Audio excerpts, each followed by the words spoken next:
Islam, science et civilisation.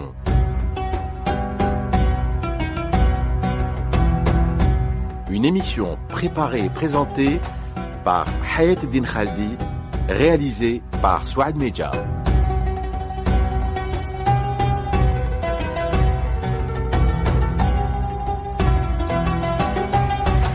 Quelqu'un a dit « L'encre du savant est aussi précieuse que le sang des martyrs ».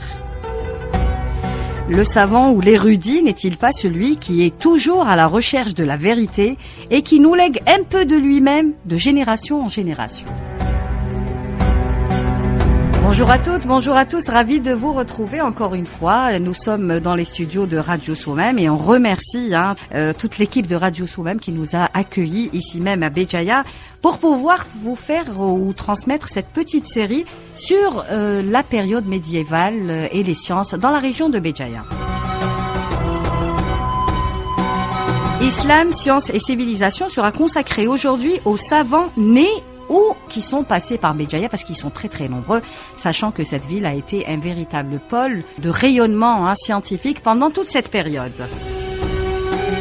Une période qui va s'étaler entre le 11e à peu près et le 19e siècle. Et pour en parler, bien entendu, je suis entourée d'invités, des professeurs, des chercheurs et pas des moindres. Avec moi, donc lui, c'est mon complice du début à la fin. Il m'accompagne, il m'a beaucoup aidé pour faire cette émission, pour trouver justement les bonnes personnes pour en parler. Et je cite donc professeur Jamil Aïssani, bonjour. Bonjour Hayat. Directeur de l'unité de recherche, l'AMOS, modélisation et optimisation des systèmes. Vous êtes également président de la société savante GIMAB. C'est le groupe d'études sur l'histoire des mathématiques de Béjaïa.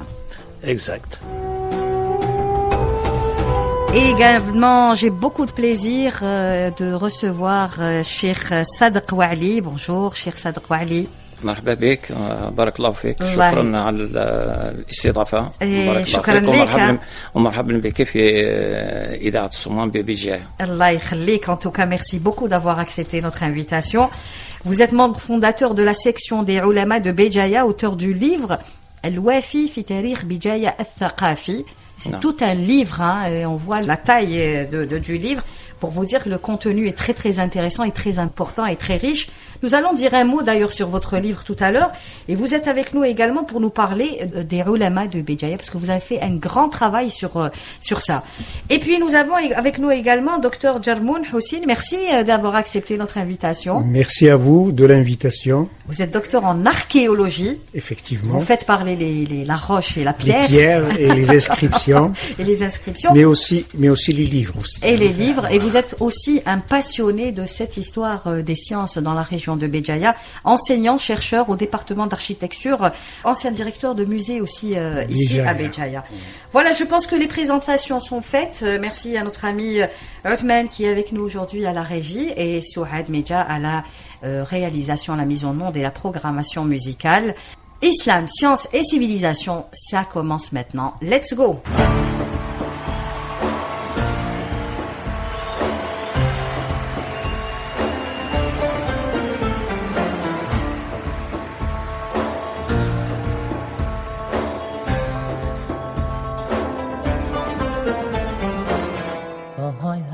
Exalt your name, from which all names take their grace. Timeless glories mark out your reign from your lofty dwelling place. Understanding bounteous one, eternal gift of plenty, omniscient, just and divine, I'll judge in all your glory.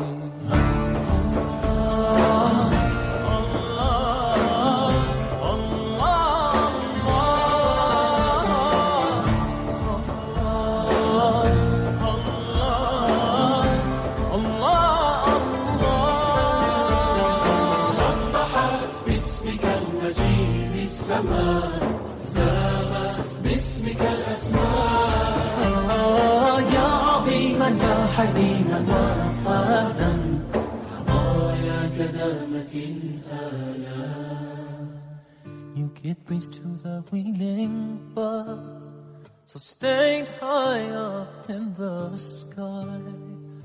As you nurture us here on earth, in your warmth we glorify. You sent messengers to us, Lord, revealing your word and light. You taught the sky above the soul. Your justice is all men's right.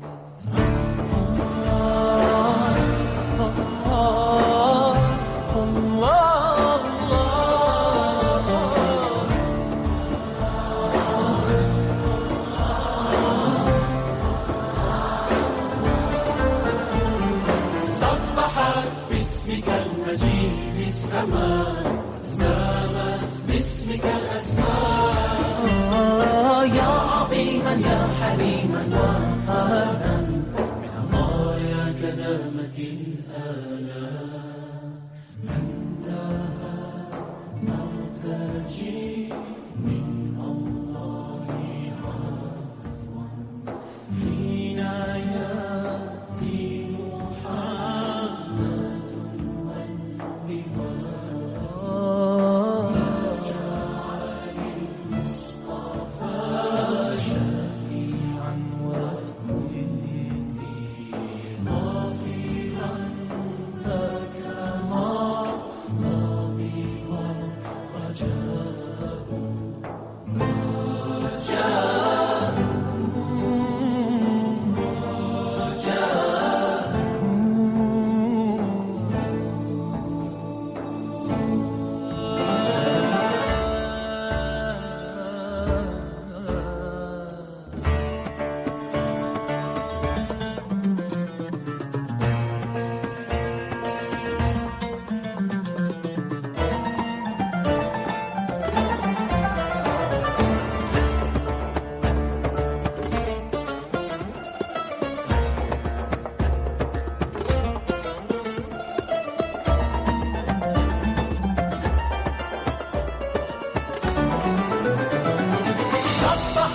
باسمك المجيد السماء زامت باسمك الأسماء يا عظيما يا حليما وفادا من عطايا كدامة الأيام سبحت باسمك المجيد السماء زامت باسمك الأسماء يا عظيما يا حليما وفادا كدامة الآلام من عطايا كدامة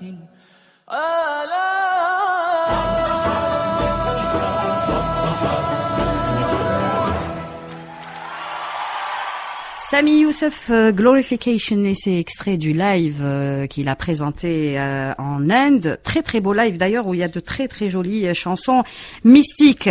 Alors avec mes invités, donc je rappelle que je suis au niveau de Radio Somem. Nous allons parler des savants qui sont nés ou qui ont séjourné aussi dans la région de Béjaïa. Donc avec vous, professeur Aïssani, qu'est-ce qu'on peut dire pour introduire ce thème-là?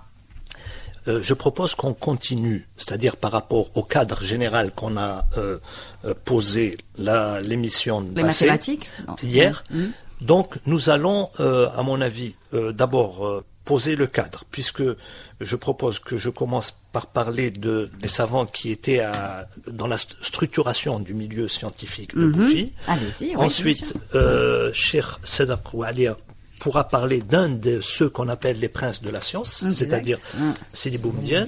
Et ensuite, Monsieur Hossein Djermoun, lui, il va parler d'Al-Roubrini, parce que Al-Roubrini, c'est le biobibliographe de Béjaïa. C'est-à-dire que ce livre, il donne une idée globale de ce qu'était le milieu intellectuel des villes.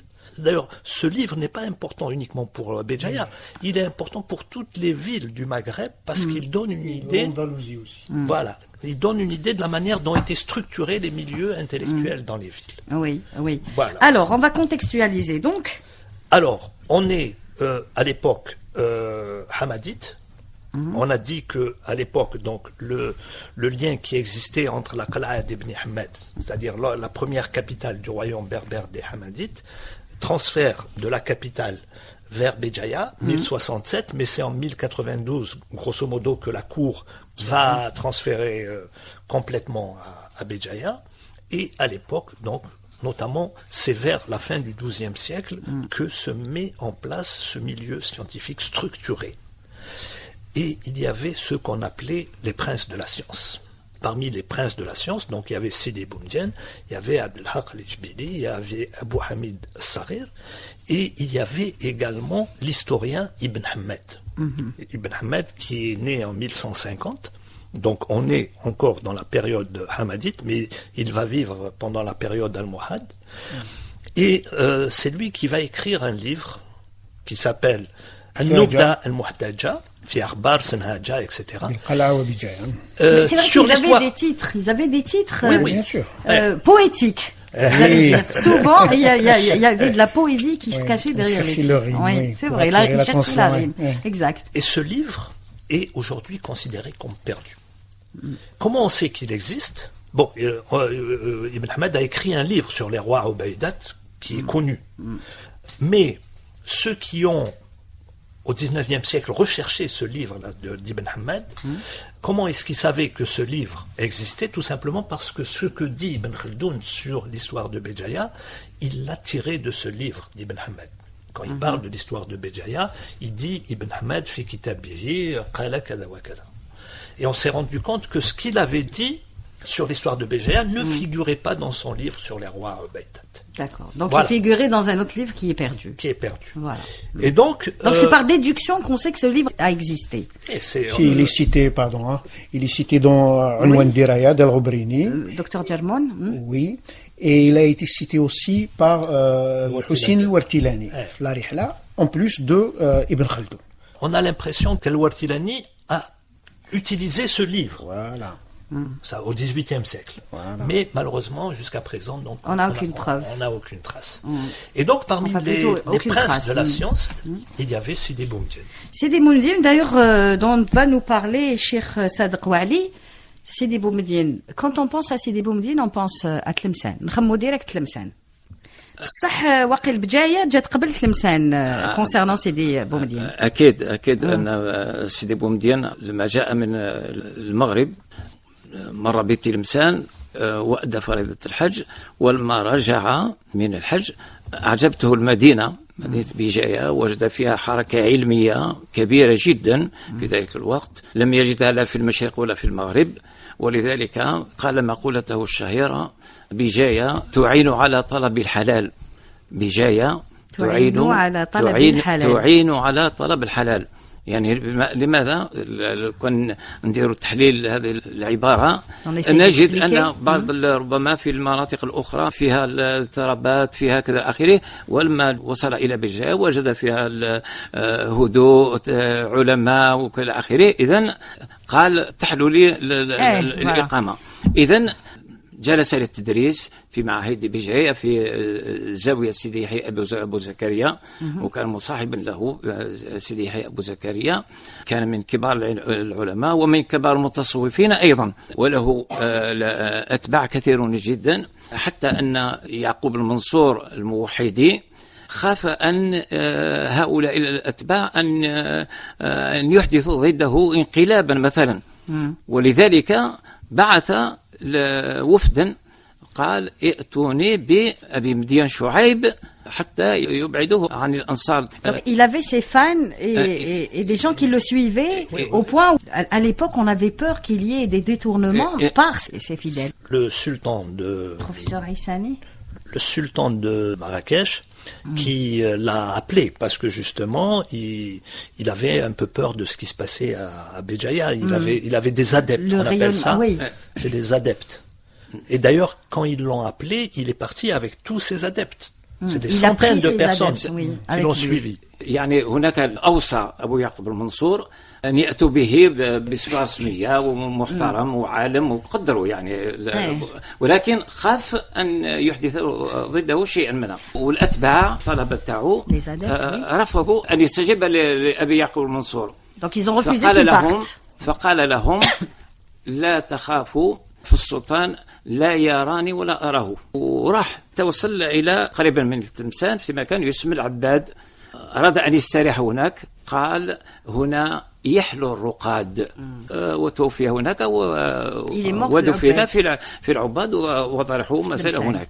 Donc pour résumer, il est venu du Maroc et en allant vers le Hajj, en revenant, il est resté à Béjaïa parce qu'il a trouvé une atmosphère et toutes les meilleures conditions pour pouvoir s'épanouir sur le plan scientifique, professeur Haïssani. Toute sa carrière, il l'a faite à Béjaïa. Sa carrière, c'était à Béjaïa. Il n'a fait que mourir à Tlemcen. Et d'ailleurs, quand vous allez aller à Tlemcen, vous allez voir nos amis Mohamed Barli, Hikmet Sida. On va aller à Tlemcen, justement. Oui. C'est avec eux que vous allez développer cet aspect Sidi Boumedienne à Tlemcen. Mais à Béjaïa, ici, c'est toute sa carrière, il l'a fait ici. Oui, donc c'est à Tlemcen, effectivement, qu'on va essayer de nous étaler un peu plus sur la vie de Sidi Boumediene, donc 12e siècle. Hein. Mais il y a certainement un bibliographe qui a marqué un petit peu l'histoire des sciences et l'existence de tous ces savants dans la région de Tlemcen, à savoir le Roubrini. Donc, docteur Djermoun Houssine, vous pouvez nous en parler un petit peu de ce savant et de son œuvre surtout. Effectivement, l'apport incommensurable du livre du biobibliographe Abou Abbas Ahmed al-Roubrini est évident et il est incontournable pour l'étude soit des savants, pas seulement de Béjaïa, mais du Maghreb en général, et peut-être même un peu de l'Andalousie. Alors, c'est un concentré de 107 notices bibliographiques sur les savants de Béjaïa jusqu'au 7e siècle, ce qu'il appelle le As-Sabi'a. Donc il est parti plus loin que le 11e siècle, c'est-à-dire non, avant. Le As-Sabi'a, l'Hijriya. Ah d'accord, oui, je comprends mieux. Voilà. Donc le livre, il s'appelle Al-Unwan al-Diraya fi man urifa fi Béjaïa min al-ulama fi al-mi'a as-sabi'a. Donc lui, il a documenté ces savants jusqu'à sa propre personne, c'est-à-dire jusqu'à 14e siècle. Donc lui aussi, il a des silsila, enfin il a des renvois vers des savants importants comme Sidi Boumediene par exemple, l'Ishbili, ainsi de suite. Donc lui, à partir de ce livre-là, des recherches ont pu établir ce qu'on appelle la structuration du milieu savant à Béjaïa pendant les 2 siècles précédents, donc 5e, 6e et 7e. Et si, par exemple, on n'avait pas cette bibliographie de Roubrini, probablement on n'aurait pas su, par exemple, qu'un personnage aussi important que Ibn Arabi aurait séjourné à Béjaïa et aurait eu des contacts de disciples à maître avec Sidi Boumediene, Sidi Boumediene Chouaib, Abou Ali el-Massili et ce qu'on appelle les 3 princes du savoir à Béjaïa que a cité tout à l'heure professeur Haïssani. Donc non seulement il a cette importance sur la structuration du milieu scientifique et des scientifiques de cette période-là, mais aussi il nous offre d'une certaine manière une vision sur la ville de Béjaïa, sa topographie, et enfin des marchés qui existaient. Enfin, donc ça reste une bonne référence descriptive aussi de la vie de Béjaïa à l'époque du XIVe siècle. D'une manière extraordinaire. Et est-ce que ce livre-là existe jusqu'à présent? Est-ce qu'il est référencé, il est traduit, Oui. Bon, donc le premier ta'liq, comme on dit, tahqiq, la première édition, on la doit à Ben Cheneb, 1910. Mais elle était un peu, on va dire, elle n'était pas bien. Elle n'était pas complète. Non, pas le texte intégral, le commentaire. Mais elle avait l'importance d'exister. Puis il y a eu une autre édition d'un autre compatriote, Bonnard. 1970. Ah, c'est plus récent, oui. Mais le meilleur commentaire a été fait par un chercheur libanais qui s'appelle Adel Nouhaïd. Adel Nouhaïd. Et le commentaire est vraiment très intéressant. Oui, très intéressant. Donc ça, c'est concernant Al-Roubrini au XIVe siècle. Oui, professeur Aïssani. Je voudrais rajouter que Al-Roubrini était un véritable savant. C'était un jurisconsulte, faqih, mais en même temps, il avait d'abord des connaissances en médecine et en mathématiques. Le livre contient des informations capitales dans le domaine de la médecine parce que il y avait un médecin connu qui s'appelle Ibn Andras qui est venu ici à Béjaïa. D'ailleurs, quand il va quitter Béjaïa, il va aller à Tunis et il va devenir le médecin attitré de Al-Mustansir, le prince de Tunis. Et Al-Roubrini l'a aidé à constituer un corpus de plantes médicinales.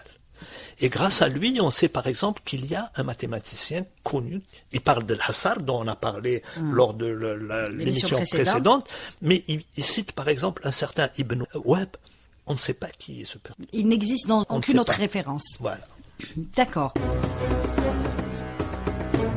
Islam, science et civilisation.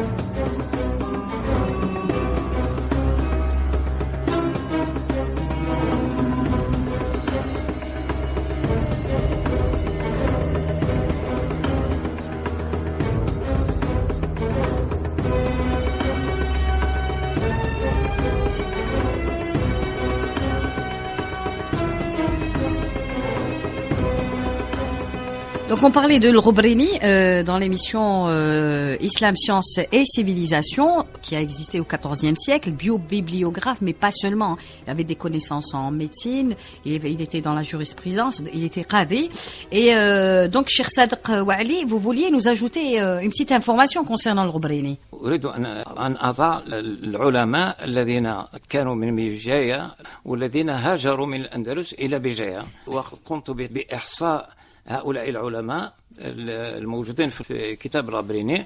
وجدت 10 علماء من أهل بيجايا، وجدت 7 من القلعة جاءوا من القلعة، 11 من العلماء جاءوا من قبائل زواوة المحيطة، كاين من الجزائر ومدن الأخرى كاين 15، كاين من المغرب الأقصى كاين 3، كاين من تونس 2، كاين من طرابلس 1، كاين من الموصل في سوريا كاين 1، كاين من همدان في جهة فارس هذا 1، كاين من أصبهان 1، كاين من الأندلس 34 عالم اللي ذكرهم الغبريني في كتابه 34. Ils sont tous venus à Béjaïa. اللي جاءوا لبيجايا ودرسوا فيها ودرسوا. كاين اللي ils ont étudié, ils ont été profs. وبعد ولا يقرأوا. Je vais juste traduire là l'idée. Hein.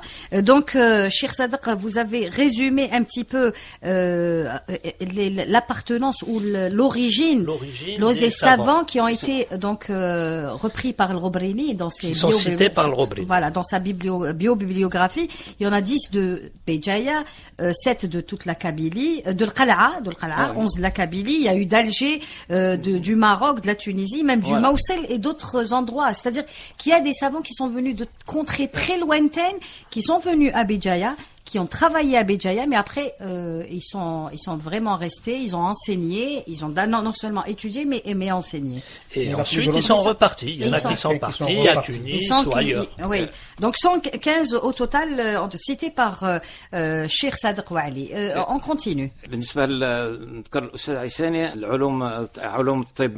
أنا صنفت العلماء حسب التخصص تاعهم.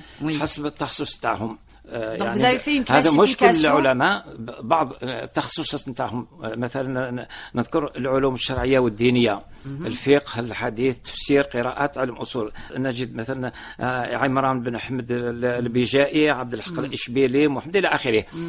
نجد من علوم اللغه والادب ابو عبد الله المحمد القلعي، ابو الخطاب الى اخره. هؤلاء من علماء الادب والشعراء. كاين من الخطابه والخطبة هذه لها أهمية كبيرة في المجال السياسي وفي المجال الديني وفي المجال الدعوي. Donc c'était une science à part entière. والفلسفة والمنطق وعلم الكلام. الفلسفة والمنطق وعلم الكلام. لازمنا نعرفوا بأن في العهد الحمادي يمنع منعا باتا تدريس الفلسفة والمنطق وعلم الكلام. La philosophie, la logique et la science de la parole. بالنسبة للعهد الموحدي كان هناك انفتاح نحو هذه العلوم. Donc une ouverture sur la philosophie, la logique. انفتاح حول دراسة الفلسفية والمنطقية وعلم الكلام. إذن هناك مجال مسموح به، ولذلك نجد مثلا ابن عربي، الششتيري وغيرهم درسوا في Donc la philosophie, la logique et la science de la parole, j'ai traduit ça comme ça. La rhétorique, exactement, il n'était pas permise à toutes les époques, mais à cette époque-là, elles ont été permises. Il y a eu des savants. Oui. بالنسبة للعلوم اللي نسميوها الآن علوم دقيقة، العلوم التجريبية، الطب، الفلك، الرياضيات، نجد أبو العباس حمد المالقي، ابن أندرس ذكره سيد عيساني، أبو عبد الله محمد بن يحيى الدلسي، أبو العباس حمد الإشبيلي، علي بن عتيق الأنصاري، هذو من أساتذة اللي يدرسوا الرياضيات وعلم الفلك Oui, les sciences expérimentales, les mathématiques. Professeur Aïssani? Bon, ce qu'il faut, pour résumer, c'est que il faut parler des gens qui sont importants. Parce que sur ces 108, quelqu'un comme Ibn Arabi, par exemple, ce que l'on a comme information, c'est que d'abord il a eu une vision très célèbre ici à Béjaïa, et que ensuite il a parlé de Yahya Abou Zakaria Zouaoui de manière élogieuse, et d'ailleurs il lui a même consacré une notice dans ses futuhat. Voilà. D'accord. Voilà. Donc je pense que maintenant on peut aller à d'autres savants. Bien sûr, mais ils sont nombreux.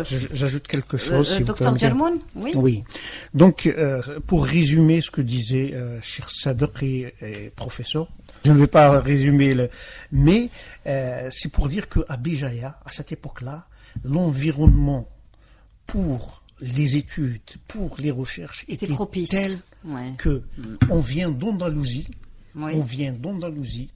où c'était considéré comme la région où il y avait le plus. Aussi, on vient s'installer à Béjaïa pour étudier, puis pour s'installer et continuer à enseigner. Il faisait bon vivre. Il faisait bon vivre. D'ailleurs, la célèbre الشعر de القسنطيني دع عنك العقا وبغداد وشامهما فإن بجاية ما إن مثلها بلد. Enfin, il y a un très beau poème sur ça. Pour dire aussi que on avait peut-être mis ce qu'il fallait comme institution pour faciliter ces études-là. Il y avait l'environnement pour ça. Voilà. Tout donc, était mis dans une des notices de Al-Ghobrini, par exemple, il dit وَرَأَيْتُ نسخة منه في الخزانة الملكية. Il y avait une bibliothèque, sultaniya, pardon, sultaniya, il a dit الخزانة السلطانية. Donc il y avait les institutions, il y avait de quoi faire de la recherche.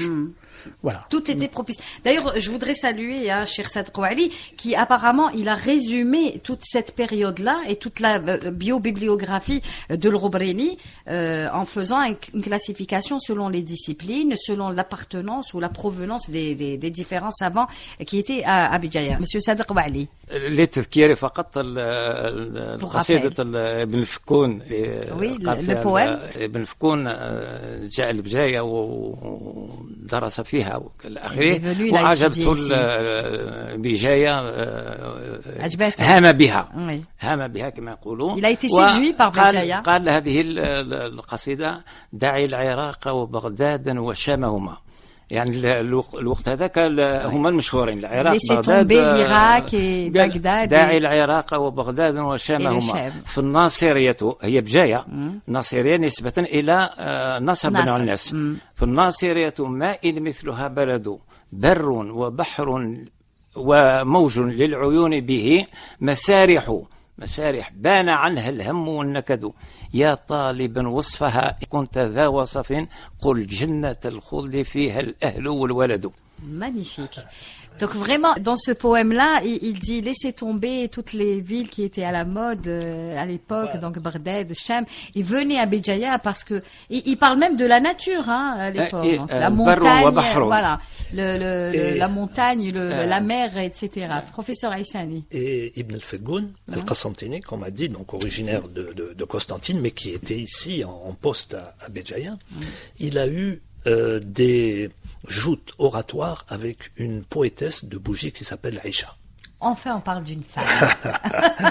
J'allais poser la question. Tous ces savants-là, on n'a pas parlé de femmes. Si, justement, c'est le Robrini qui en parle et il dit que Aïcha, elle a eu le dessus. Hein. Elle a été plus forte. Voilà. Donc il y avait une battle entre les deux et elle a été plus forte. Oui, c'est vrai qu'en parlant, pardon, hein, là on revient réellement à ce sujet. Il n'y a pas eu de femmes qui avaient émergé dans cette société-là. Comment se fait-il? Pourtant il y avait une certaine ouverture. Je pense que tout à l'heure le docteur Germoun va parler, quand il va parler d'Al-Wartilani, il va parler peut-être de ce qu'il dit concernant Sidi Touati, les femmes qui ont appris la jurisprudence. Il y en avait quand même. Oui, bien sûr. Oui. Alors on va enchaîner parce que le temps est en train de passer. Hein. Il nous reste Cheikh Ahmed Zarrouq, on n'en a pas parlé, Ahmed Ben Idriss, Abdelrahman Loughlissi. Alors par quoi on va commencer? Par Raymond Loul, le philosophe catalan, parce que c'est juste après la mort d'Al-Robrini, donc c'est à ce moment-là que ce philosophe catalan, Raymond Loul, donc en espagnol Lulio, arrive à Béjaïa. Il arrive et sur la grande place, il clame que le christianisme est meilleur que l'islam et qu'il est prêt à le démontrer. Donc il a failli être lynché par la population. Et c'est pas une bonne idée, hein, de le faire en public. Exactement. Et donc le prince de Bougie l'a mis en résidence dans un endroit qu'on appelle jusqu'à présent la caverne de Raymond Loul, mais que les pêcheurs mallorquins jusqu'au 19e siècle. Paissonnel, on a parlé, c'est un voyageur français, mais les pêcheurs mallorquins, lui, Paissonnel, il dit que c'est les pêcheurs mallorquins qui l'appelaient la caverne de Raymond Loul. Donc c'est à l'extrémité. Pour le protéger un petit peu. Pour le protéger. Oui. Et pendant 6 mois, les savants de Bougie vont aller le voir et ils utilisent le terme disputer. Dispute. Les disputes, c'est-à-dire c'est un débat contradictoire. Des échanges. Voilà. Et ça concernait différentes disciplines, mais principalement, donc, ça concernait également ceux qui l'intéressaient, lui. Quand il va être libéré, il va repartir en Europe et il va perdre ses manuscrits dans la tempête, mais arrivé à Pise, il va en 1308, reconstituer ses disputes avec les savants de Béjaïa. Bien entendu, il va se donner le beau rôle. C'est lui qui a écrit le livre, c'est normal. Voilà. Et donc c'était un livre... On est mieux servi par soi-même. C'était un livre qui était destiné au pape d'Avignon pour un projet de croisade intellectuelle. Et alors, je voulais juste vous dire, là, il raconte de son débat avec le mufti de Béjaïa, qu'il l'appelle Amar. Donc, Amar, c'est-à-dire le mufti, il conteste principalement les dogmes chrétiens de la Trinité et de l'incarnation. Dieu, dit Amar, se définit par la nécessité, l'unité, la singularité, l'infinité, l'éternité, la simplicité et la vie. Il possède en outre 11 qualités, la bonté, la grandeur, la puissance, la sagesse, la volonté, la vertu, la vérité, la gloire, la perfection, la justice et la miséricorde. Soit au total 18 principes, mais Raymond Loul lui en accordera uniquement 7. Et il va en nier 11. Ah, carrément. Voilà. Donc, ce livre, la Disputatio, est actuellement le seul témoignage qui existent sur les débats qu'a eu Raymond Lull avec les savants de l'islam. Et il les a cités, ces savants-là? Non. Il Il dit les a pas Hamar. cités. Il cite un, le Mufti, il dit Hamar ou Amar. Amar. Mais il cite pas tous les autres. C'est-à-dire, il dit pas de quelle discipline ils étaient, mais il donne par contre leurs idées de la période. Concernant cet aspect. Mais Raymond Lull était aussi un mathématicien. Raymond Lull, c'était c'était 14e siècle, c'est ça? Il arrive ici, c'est en 1307. D'ailleurs, il va mourir en 1315. Et c'était un observateur. Il y a une discipline mathématique qu'on appelle les méthodes de navigation. C'est lui qui a mis au point cette méthode qu'on appelle la quadrature triangle, qui permet d'avoir une idée sur la distance réellement qui a été parcourue par un navire. D'accord. Voilà. Pas à travers des calculs Des et des formules mathématiques. Oui, des formules, des graphes, vous voyez ici. Il nous reste pas beaucoup de temps. Par contre, il faudra peut-être dire un mot sur les savants du 15e, 16e, 17e siècle, parce qu'il y en a eu jusqu'au 19e, professeur Haïssani. Oui, mais on devait parler de Ahmed Zarruq. Oui, dire un mot d'abord sur Ahmed Zarruq, mais pas très long, parce qu'il nous reste que 10 minutes avant la fin de l'émission. Ah, d'accord. Ahmed Zarruq, on va dire un mot sur Ahmed Zarruq avec vous, Cheikh Sadek. أحمد زاروق أولا اللقب نتاعو أحمد زاروق الفاسي البرنوسي الفاسي البرنوسي نسبة إلى البرانس في المغرب وإن كان الحكاية الشعبية يقولوا أنه لبس البرنوس وكذا آخره هذه حكاية شعبية البرنوسي كما نقولوا بجائل كذا آخره par rapport à une région au Maroc. أيوة إذا فهو من المغرب فاس بدأ الدراسة نتاعو تما في فاس ثم جاء إلى البجاية وتتلمذ على الشيخ يحيى العيدالي في تمقرة راح الشيخ العيدالي c'était son professeur. ايوه في تمقرة. يعني هذه لازم نشير هنا ان المعاهد بجاية في الأول كانت هي عاصمة الثقافة، ولكن في آخر العهد الحفصي كانت هناك اضطرابات سياسية إلى آخره، وبدأ العلماء يخرجون من بجاية إلى يخرجون من بجاية إلى ضواحي إلى ويؤسسون معاهد بأنفسهم، كما مثلا الشيخ محمد بن إدريس قاضي القضاة كوزير العدل، وإذا به لما جاء يحيى بن غانية هجم على بجاية قال ما احترمش المكان تاعو مجلس القضاء. محمد بن إدريس اغتاظ من هذا التصرف من donc il était en colère.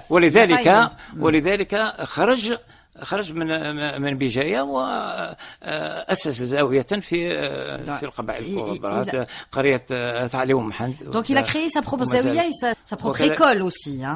Il était parti. إذن هنا نشير إلى أن هناك في المناطق الأخرى بدأت حركة علمية ثقافية في الأرياف، يعني انتقلت المؤسسات التعليمية من بجاية إلى Et ça, c'était, professeur Haïssani, après, donc, il y a eu des problèmes à Béjaïa, ce qui a fait que les savants et la société savante a immigré un petit peu vers la montagne et les petites bicharates. Ça date de la 14e siècle, avec, il a parlé de Ahmed Ben Idriss, donc, qui a créé une zaouia en Grande Kabylie qui s'appelle Ouedris, qui est aujourd'hui encore ouverte.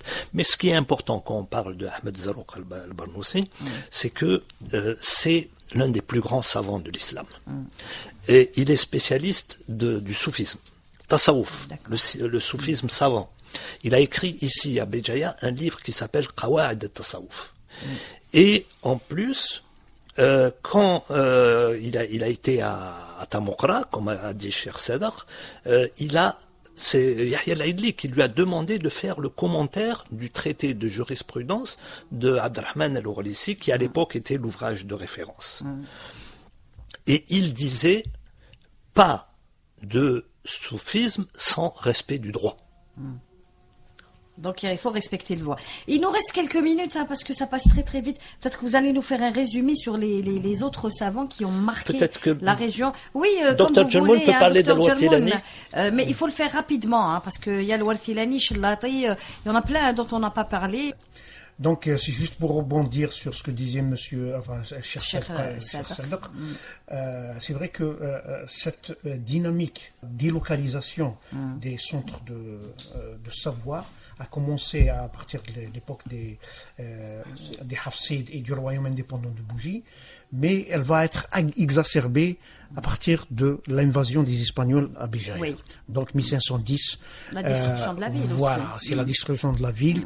Tous les savants vont sortir. Bon, voir aller. Peut-être il y a des gens qui vont partir dans les villes, mais aussi ils vont intensifier l'activité scientifique et culturelle dans la vallée de la Souma. Donc voilà. Béjaïa est une étape incontournable pour les rahala, ce qu'on appelle les rahala, les voyageurs. Oui. Alors, et les nomades non, pas les nomades, les rahala, les gens qui font un voyage et racontent leur périple. En général, ils vont de l'Andalousie vers la Mecque. D'accord, comme les explorateurs. Voilà, mais c'est très très important. C'était une étape indispensable. Voilà. Donc, alors l'intérêt de ces ouvrages-là, c'est qu'ils donnent des renseignements, des informations importantes sur l'état des villes, sur l'état des mouvements sociaux, des mouvements intellectuels, ainsi de suite. Donc, entre autres, un rahala très très très connu, très important pour l'histoire de l'Algérie, c'est Al-Hussein al-Warthilani. Donc c'est le XVIIIe siècle, 1779. Il est mort en 1779. Voilà. Donc, à l'occasion de la préparation du voyage vers la Mecque, il va faire un tour pour voir les enseignants et les fuqaha et les awliya qu'on disait à l'époque. Il va faire une tournée dans l'Est algérien, mais aussi il va faire une sortie ici à Béjaïa. Toute la région de Béjaïa, son hinterland, la vallée, la ville. Et en cette occasion, on va apprendre énormément de choses. D'abord sur la topographie de la ville, mais aussi sur des aspects comme comment s'appelle il parle d'Unwan Diraya déjà. C'est à partir de là qu'on a cherché après le livre. On ne le connaissait pas avant. Il parle d'Ibn Hamad, il parle de titres de livres, d'ouvrages importants qui étaient à la base des enseignements. Comme j'ai dit, il rapporte la vision de la ville et de ce qui se passait à la on voit, de toute façon, on voit bien que les savants de l'époque donnaient beaucoup d'importance au référencement.